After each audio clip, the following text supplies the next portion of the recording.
When you look at the trajectory of New York City politics in 2025, one name keeps rising: Zohran Mamdani.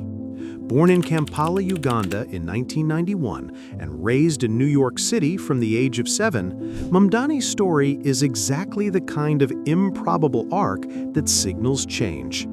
His ascent from relative unknown to the Democratic nominee for mayor is about more than a campaign. It's about the shifting tides of urban America, generational renewal, and the increasing power of grassroots politics. Let's start by understanding the roots. Mamdani's parents shaped a worldview that combined academic rigor, global exposure, and creative activism. His father, Mahmoud Mamdani, is a noted professor of anthropology and African studies, and his mother, Mira Nair, is an acclaimed filmmaker. Growing up surrounded by discussions of justice, culture, and global politics, Mamdani absorbed something more than just ambition. He internalized the idea that politics could be about more than incrementalism. He attended the Bronx High School of Science, studied Africana Studies at Bowdoin College, and became active early, co-founding a Students for Justice in Palestine chapter in college, for example. His professional pathway didn't follow the usual political ladder. Before his election, Mamdani worked as a foreclosure prevention housing counselor in Queens, helping low-income homeowners of color stay in their homes. In assembly politics, he introduced more than 20 bills in the New York State Assembly, though only a handful became law.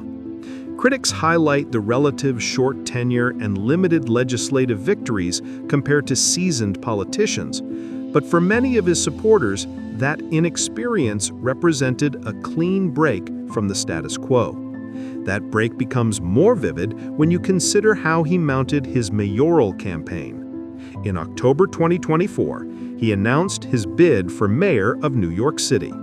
The Democratic primary that followed saw him facing off against the former governor, Andrew Cuomo, a heavyweight name with decades of experience in New York politics.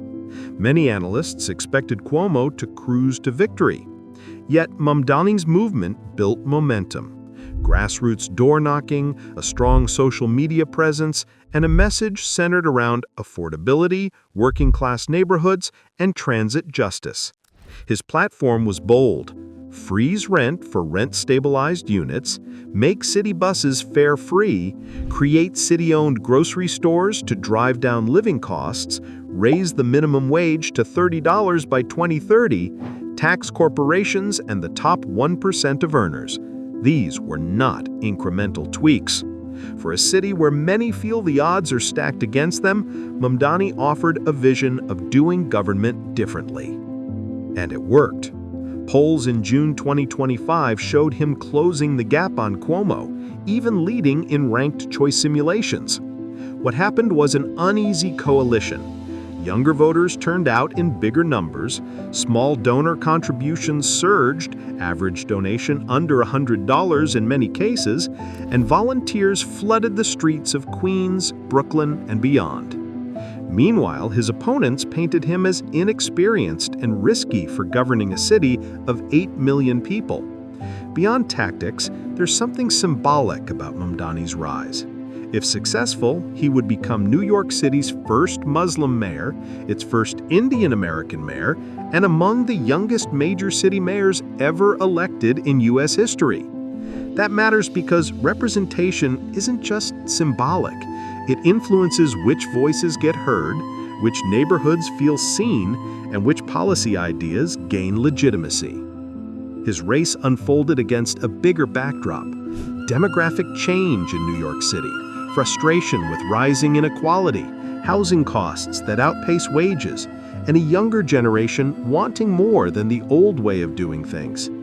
Analysts see his campaign as part of a broader, progressive insurgency: urban politics leaning less toward the center and more toward bold structural change.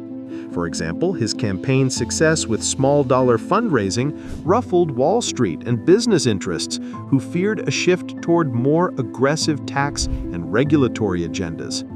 But no historic rise is without criticism or caveats. Mamdani's limited time in elected office means questions remain about his readiness to manage the sprawling bureaucracy of New York City. Policing, sanitation, transit, budget deficits, public housing. Critics ask, does the message translate into governance? His positions, especially on Israel-Palestine, have sparked controversy, particularly in a city with large Jewish and immigrant communities, raising questions about coalition building and political pragmatism. And some observers wonder whether the youthful, digital-first campaign that energized volunteers can sustain the long slog of governing. Still, for many New Yorkers, his campaign speaks to something they feel: that the city has lost too many of them, that affordability has unraveled, and the old guard isn't functioning in their interest. Mamdani's message is simple. I'm from Queens. I know what it's like to worry about the subway fare, the rent, the grocery bill. I'm not a Wall Street insider. He repeatedly framed himself as an alternative to establishment figures and pledged to fight the forces he defines as that which is actually happening rather than the comfortable fantasies of politics. What lessons can be drawn from his rise? First, in the era of social media, politics still happens door to door. His campaign reports knocking on millions of doors and making millions of phone calls. Second, being young and digital doesn't replace ground game, but it amplifies it. TikTok, Instagram, and other platforms helped his message travel. Third, messaging rooted in daily life, like "Can you afford to live here?" resonates when economic pressures are real. And finally, identity and representation matter, not because they guarantee election, but because they change the terrain of what's possible. In the end, Zohran Mamdani's journey is historic not just because he occupies new demographic territory, but because it speaks to a shifting moment in urban America.